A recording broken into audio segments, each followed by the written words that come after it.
Olá! Mais uma vez estamos juntos na presença de conselheiros do Conselho Tutelar de Bitinga para trazer esclarecimentos junto à população em questões do nosso cotidiano, da rotina de trabalho e de atendimento destes conselheiros frente a assuntos relacionados à criança e o adolescente de acordo com o ECA, que é o nosso estatuto, do qual é o parâmetro de trabalho, onde temos aí o alicerce justamente através deste estatuto para o trabalho desenvolvido no dia a dia pelos conselheiros. E mais uma vez a Vânia, e hoje conosco também o Paulinho, conselheiro, que vai tirar as dúvidas.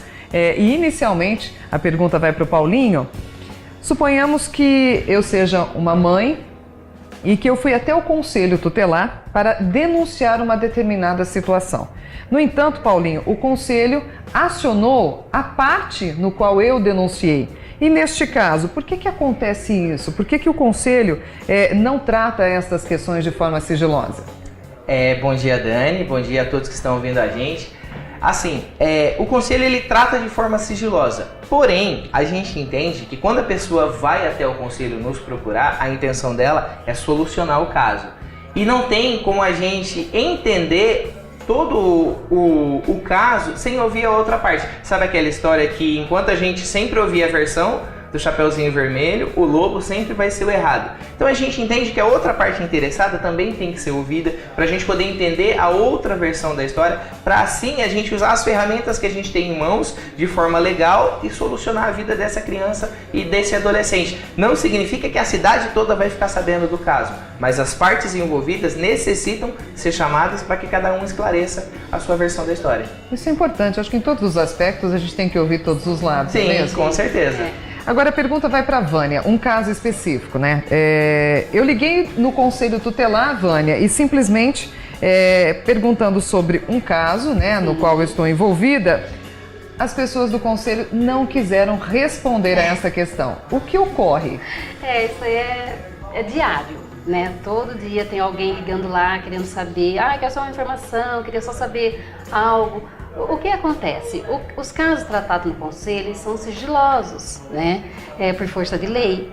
E como a pessoa está ao telefone, nós não temos certeza com quem nós estamos conversando, se a pessoa realmente é interessada na situação, se é pai, se é mãe. Então todos nós, de uma maneira uniforme, nós orientamos essa pessoa para que se dirija até o Conselho Tutelar e lá ela vai ser atendida, vai ficar a par do que está acontecendo, vai ser relatado, vai ser feito um relatório do atendimento, que foi atendido tudo, porque é um documento, Então, por força de lei, a gente não pode estar divulgando aleatoriamente o que está acontecendo. É só as partes interessadas mesmo que podem ter acesso a essas informações. Muito bem, é uma questão de sigilo, de segurança, até para preservar os próprios direitos das nossas crianças e nossos adolescentes, não é mesmo? Isso. Ainda para você a pergunta, Vânia. O Conselho Tutelar bateu a minha porta, Eu mais uma vez aqui num caso. Bateu a minha porta e por causa de uma denúncia. Aí vem o meu medo. Eu posso perder a minha criança neste caso? Então, toda denúncia Tem que chega... casos assim, diários que acontecem, semelhantes? Diário. Porque assim, o Conselho chegou, a pessoa fica nervosa, assustada. Porque já acha que o Conselho vai tirar a criança da família? Então, a gente tenta chegar com jeito, com calma, porque a gente entende que a pessoa está nervosa, que a pessoa se sente insegura com a presença do Conselho. Então a gente tenta explicar para ela. O que acontece? Quando nós recebemos uma denúncia, nós temos por obrigação averiguar todas. Grande parte pode ser fofoca de vizinho, briga de família, mas 90% ela tem fundamento, ela é verdadeira. E o Conselho ele não chega para tirar filho de ninguém. Quando a gente entra numa família, é sempre no intuito de ajudar. Ou seja, são orientações Sim, que o Conselho orientações, acompanhamentos, encaminhamentos, visando melhorar a vida daquela criança. As pessoas entendem que a gente vai tirar, não é isso. É que dependendo do andar, da situação, se a criança estiver realmente em perigo, nós representamos ao Ministério Público e o Ministério Público vai averiguar a situação daquela criança e ele vai determinar esse abrigamento. Exceto no caso de um perigo iminente. Essa criança, sim. Vocês se tornam representantes. Sim, com certeza. Não tem como a gente falar assim, não, está acontecendo agora, eu vou deixar, vou procurar o promotor para avisar. Não posso.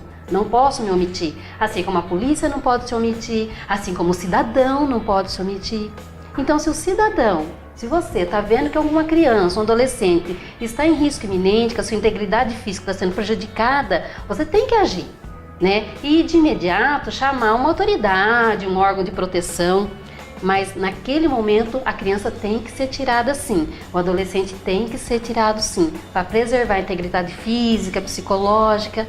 Então o papel do conselho é esse, é atender as denúncias, averiguar, acompanhar e, se necessário for, aplicar as penalidades legais. Nós preferimos auxiliar de uma forma, né, que a família ande, que tudo corra bem. Essa questão coercitiva, isso realmente incomoda as pessoas, mas de fato, quando nós temos situações graves, e a exemplo disso, já usando deste exemplo, Vânia, eu pergunto até para o Paulinho agora, como fica este assunto tão frágil, delicado, que é falarmos sobre atendimentos de supostos abusos sexuais a uma criança e a um adolescente? Na verdade, é o que mais, sendo sincero, arrebenta com o nosso coração. Às vezes as pessoas têm a ideia errônea de achar que conselho tutelar é só arrumar vaga em creche e correr atrás de pais que as crianças não vão para a escola. Bom seria, mas infelizmente na nossa cidade a gente vive uma realidade muito mais crítica do que as pessoas têm noção. Às vezes a gente assiste na TV e acha, nossa, uma realidade distante, mas às vezes está acontecendo dentro da nossa própria casa. Como descobrir uma situação dessa? É tempo, passar tempo com as nossas crianças, começar a prestar atenção nos pequenos detalhes, na maneira de se comportar. Às vezes uma criança se aproxima de mais de um adulto, ou às vezes a criança chega, ó, não quer ir na casa de fulano, não quer ir na casa de ciclano. Se recusa. Então é começar a prestar atenção nesses pequenos detalhes. A nossa vida é corrida, a gente trabalha demais, tem gente que tem 2, 3 empregos, de final de semana o pai entrega lanche, a mãe às vezes costura em casa, então a gente acaba perdendo esse tempo com as nossas crianças e infelizmente ninguém vem com estrela na testa. A gente já atendeu casos de pai, de avô, de padrasto, de mãe.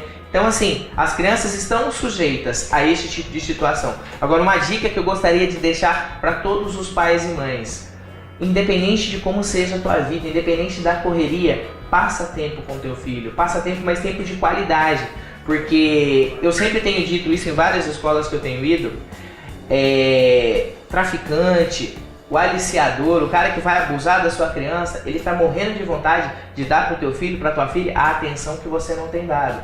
Então o bem material é importante, suprir as necessidades físicas é importante, mas nada supera um abraço, um tempo que você passe junto. Então, como combater o abuso sexual? Trazendo a sua família para perto, tendo esse tempo de qualidade com as suas crianças. E quando a gente descobre, a gente faz o possível para tentar amenizar a situação, encaminhar a criança para um tratamento psicológico, tirar ela daquele meio onde ocorreu ou supostamente ocorreu esse abuso. Mas é assim, trazer a família para perto, a gente evita que muita coisa ruim aconteça. Ou seja, a gente usa de uma palavra, de um gesto chamado acolhimento. Exatamente. Né? Que são atitudes concretas no dia a dia que a gente deve ter com os nossos filhos. Então, por mais que falemos de pouco tempo, a dedicação à família, é certo que pela qualidade do tempo, que pode ser pequeno, mas um diálogo, um carinho, sim, né? Realmente a demonstração desse afeto faz com que crie e construa uma segurança na identidade deste indivíduo, dessa criança. Isso mesmo. Então, para isso, é que quando a gente conversa sobre situações no dia a dia que nós vivemos através do Conselho Tutelar, pai e mãe, obviamente, têm o seu peso de responsabilidade. Então, neste caso, que seja um responsável, né? Nem sempre as crianças, infelizmente, têm os pais próximos, mas o seu responsável. Então, neste caso, quando eu precisar, tiver dúvidas, busco esclarecer. Tem um vizinho que está sofrendo um problema, tem crianças envolvidas nessa família, a gente vê que tem uma desestrutura, né, familiar, e aí é preciso um aconselhamento. Como eu devo proceder na busca do Conselho Tutelar?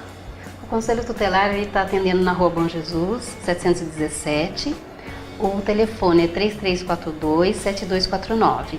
Você pode ir até o local ou você pode nos ligar, que nós vamos... Mas, por favor, faça o nome, né? Se você não sabe o nome completo, o primeiro nome, o apelido, a idade aproximada e principalmente o endereço.